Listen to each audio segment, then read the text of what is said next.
बिस्मिल्लाहिर्रहमानिर्रहीम। अस्सलाम वालेकुम। मेरा नाम है डॉक्टर हसीब सुल्तान और आप मेरा यूट्यूब चैनल देख रहे हैं जिसका नाम है सुल्तान हॉस्पिटल जोराबाद। नाजरीन, आज की ये जो वीडियो है ये मैं अपने एक बहुत ही प्यारे दोस्त फ़हीम नवाज़ साहब की रिक्वेस्ट पर बना रहा हूँ, क्योंकि उन्होंने मुझसे कहा था कि आजकल एक ऐसा मसला आया हुआ है जिसको हम उर्दू ज़बान में कहते हैं आशोब चश्म या इंग्लिश में कहते हैं कंजक्टिवाइटिस। तो उसके ऊपर जो है ना एक वीडियो बनाई जाए, उसमें जो हमारे रोज़मर्रा के जो मसाइल हैं और ख़ुसूसन बच्चों के से जो मुतल्लिक़ा मसाइल हैं उसके ऊपर ताकि हम बात कर सकें और उससे ये क्या होता है, इसकी वजूहात क्या हो सकती हैं, इसकी सिम्टम्स क्या हो सकती हैं और इसकी ट्रीटमेंट क्या है और किन चीज़ों से बच के रहना है, किन चीज़ों का ख्याल रखना है। तो ये सब चीज़ें हम इसमें डिस्कस करेंगे। तो आइए शुरू करते हैं जी। तो नाजरीन, आशोब चश्म या कंजक्टिवाइटिस आँखों की एक बीमारी है जिसमें जो आँख का जो सफ़ेद हिस्सा है, ये जिसको हम कंजक्टिवा बोलते हैं, उसकी सोजिश को कहते हैं। इन्फ्लेमेशन यानी उसकी सोजिश हो जाती है। तो उसकी जो है मुख्तलिफ़ अलामात हैं जो कि हम आगे चल के डिस्कस करेंगे। तो ये एक किस्म के वायरस से फैलती है जिसको हम एडिनो वायरस कहते हैं। इसके अलावा भी इसकी जो काजेज़ हो सकती हैं उसमें ये है कि आँख को चोट लग गई, उसमें कोई फॉरेन बॉडी यानी कोई जैसे तिनका या कोई भी एक टुकड़ा उसमें आके लग गया, तो उससे जो है वो आँख का जो कलर है, जो वाइट हिस्सा है इसका आँख का, वो रेड हो सकता है, रेडिश हो सकता है। तो फिर हम कहते हैं कि उसको कंजक्टिवाइटिस हो गया। इसी तरह जो लोग जो आर्टिफिशियल लेंस इस्तेमाल करते हैं उसकी वजह से कंजक्टिवाइटिस हो सकता है। तो मोस्ट कॉमन कॉज जो है वो इन्फेक्शन की वजह से है, जो कि एक वायरस होता है, उसकी वजह से वो कंजक्टिवाइटिस या आशोब चश्म का मर्ज़ जो है वो फैलता है। और इसमें फिर हम आगे इसको डिवाइड कर सकते हैं कि या उसकी जो काज है वो इन्फेक्टिव है या नॉन इन्फेक्टिव है। कि अगर वो नॉन इन्फेक्टिव है, जैसे एक इंसान लेंस इस्तेमाल किया या फिर उसने उसको कोई चोट लग गई या कोई टुकड़ा चला गया फॉरेन बॉडी, तो फिर वो आगे उसके फैलने के चांसेस नहीं होते। लेकिन अगर वो उसको बैक्टीरिया या वायरस की वजह से आशोब चश्म का मर्ज़ जो है वो फैला है, तो वो हुआ है, तो फिर वो आगे दूसरे इंसान को जो है वो आगे से आगे ट्रांसमिट हो सकता है। तो इसकी अहमियत ये है कि आगे आजकल जैसे वबा की एक सूरत जो है इख्तियार कर गया है, तो उसकी वजह जो है वो वायरल कंजक्टिवाइटिस है जी। तो नाजरीन, अभी हमने जान लिया कि आशोब चश्म होता क्या है। तो अब हम ये जानेंगे कि इसकी जो अलामात है वो क्या क्या हो सकती हैं। तो उसमें ये है कि आँख का जो वाइट पार्ट है वो रेडिश हो सकता है, उसके बाद उसमें से पानी आ सकता है, उसके बाद उसमें जलन महसूस हो सकती है, उसके बाद बाज़ औक़ात उसमें साथ में नाक का बहना या ज़ुकाम वगैरह हो सकता है। अच्छा, उसके बाद बुखार हो सकता है, उसके बाद गला ख़राब होने की जो फीलिंग है वो आ सकती है। तो ये सारे इसकी अमूमन जो हैं वो सिम्टम्स हैं। इसमें मोस्ट कॉमन जो है वो यही है कि जो आँख का जो हिस्सा है वो रेड हो जाता है। एक आँख में भी हो सकता है और ये दोनों आँखों में भी हो सकता है।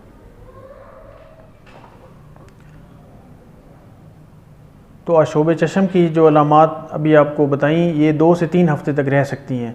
अच्छा, इसमें एक अच्छी खुशखबरी ये है कि ये एक सेल्फ लिमिटिंग डिज़ीज़ है। अगर आप कोई ट्रीटमेंट ना भी लें तो ये चूँकि एक वायरल डिज़ीज़ है मोस्टली, या अगर दूसरी उसकी नॉन इन्फेक्शियस काजेज़ की वजह से भी अगर ये आपको मसला लाहक हो जाए तो ये 2 से 3 हफ्ते लेगा और उसके बाद ये इंशाल्लाह बिल्कुल ठीक हो जाएगा, अगर आप कोई दवाई ना भी लें, कोई इसका यानी कि ट्रीटमेंट ना भी करें। लेकिन अमूमन ये होता है कि जो कि सिम्टोमेटिक ट्रीटमेंट जो है इसमें चाहिए होती है, जैसे आपको अगर दर्द हो रहा है, जलन हो रही है, या आँखों से पानी आ रहा है, या बुखार हो रहा है तो उसकी दवाई लेंगे, या आपको साथ में अगर गला ख़राब है या ज़ुकाम है तो हम उसकी दवाई लेंगे। तो उससे ये होगा कि चंद दिन जो हमारे इस तकलीफ़ में गुजरेंगे उसमें थोड़ी सी आसानी हो जाएगी। तो आखिरकार 2 से 3 हफ्ते के बाद ये इंशाल्लाह बिल्कुल ठीक हो जाएगा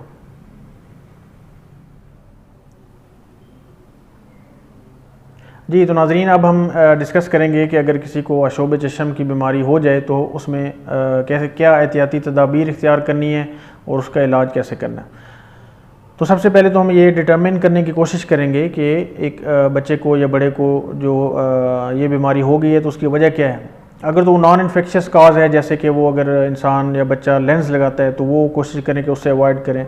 इसी तरह अगर उसको बाहर से कोई पार्टिकल या कोई चीज़ अंदर चली गई है तो उसको हम साफ़ करवाने की कोशिश करेंगे। वो अपने कोशिश करें कि ख़ुद नहीं बल्कि किसी क्लिनिक पे जाके या किसी माहिर आदमी से वो उसको आँखों की अपने सफाई करवाएंगे, जिसको हम सिरिंजिंग कहते हैं। तो उसके बाद जो फिर उसके जो ट्रीटमेंट साथ में जो अगर कोई आँखों में जलन है या कोई पानी आ रहा है या कोई और चीज़, तो फिर हम उसका साथ में इलाज करेंगे। अच्छा, अब जो मोस्ट कॉमन इसमें है वो चूँकि वायरल कंजंक्टिवाइटिस है, वो वायरस की वजह से होता है। तो उसमें यही है कि सबसे पहले जो बच्चा है या बड़े हैं जिनको भी, तो उनको आप रेस्ट करवाएंगे, उनको अच्छी तरह अच्छा पानी पिलाएं, उनको अच्छा उनकी खुराक अच्छी करें, उनको रेस्ट दें यानी। और दूसरा ये है कि जो आई से रिलेटेड उनकी जो मसाइल हैं उनको हम सिम्टोमेटिक ट्रीटमेंट करेंगे। जैसे हम आई ड्रॉप्स इस्तेमाल कर सकते हैं, अगर साथ में पेशेंट को फ़ीवर हो गया तो फिर हम उसको फ़ीवर को ट्रीट करेंगे पैरास्टामोल वगैरह की मदद से। अगर उसको साथ में ज़ुकाम है तो हम एंटी एलर्जिक दे सकते हैं फॉर द टाइम बीइंग। और मेन जो चीज़ है, चूँकि आई की ये एक मेन इसमें मसला होता है आँख का, तो उसमें हम आई के जो ड्रॉप्स हैं वो अपने फिजिशियन की मदद से मशवरे से हम दे सकते हैं, ताकि जो आंखों की जलन है, जो पानी बहना है या जो रेडनेस है वो ख़त्म होने में मदद मिले। अच्छा, अब एक और सवाल ये है कि जब आई की जो ये है इन्फेक्शन अगर फ़र्ज़ करो वायरस की वजह से है, तो वो कब से कब तक आगे फैल सकती है। तो अगर तो वो वायरस की वजह से है तो फिर जो है वो वायरस का जो दूसरे बंदे में मुंतकिली है वो उस पेशेंट के सिम्टम्स स्टार्ट होने से पहले जो है वो बंदा उसको आगे ट्रांसमिट कर सकता है। और अगर वो बैक्टीरियल हो, अगर उसका इलाज शुरू कर दिया जाए तो 24 से 48 घंटे के अंदर अंदर जो है वो उसके बाद यानी उसका चांस नहीं रहता कि वो दूसरे बंदे में शिफ्ट होगी या ट्रांसमिट होगी। इसके अलावा जो हम दूसरी एहतियाती तदाबीर इख्तियार कर सकते हैं वो ये है कि अपनी आँखों को छूने से मुकम्मल परहेज़ करें।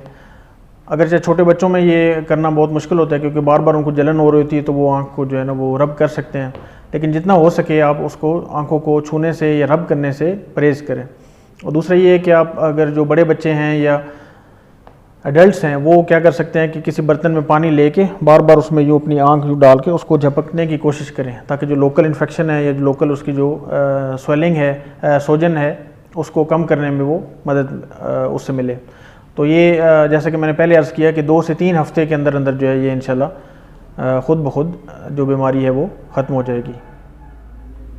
लीजिए नाज़रीन, ये था शोबे चश्म या कंजंक्टिवाइटिस के हवाले से छोटा सा तारुफ़ और इसका इलाज और जो एहतियाती तदाबीर आपको करनी चाहिए। हम इस तरह की छोटी छोटी वीडियोज़ बनाते रहते हैं। आपसे रिक्वेस्ट है कि आप हमारा चैनल लाइक, सब्सक्राइब और शेयर कीजिए ताकि आपको मज़ीद अच्छी अच्छी वीडियोज़ मिल सकें। अगर आप किसी वीडियो किसी मौजू के ऊपर चाहते हैं कि उसकी वीडियो बनाई जाए तो आप प्लीज़ लेट अस नो, तो हम इंशाल्लाह कोशिश करेंगे कि उसके ऊपर जो है वीडियो बनाई जाए। दुआ में याद रखें और अपना बहुत सारा ख्याल रखें। अस्सलाम वालेकुम।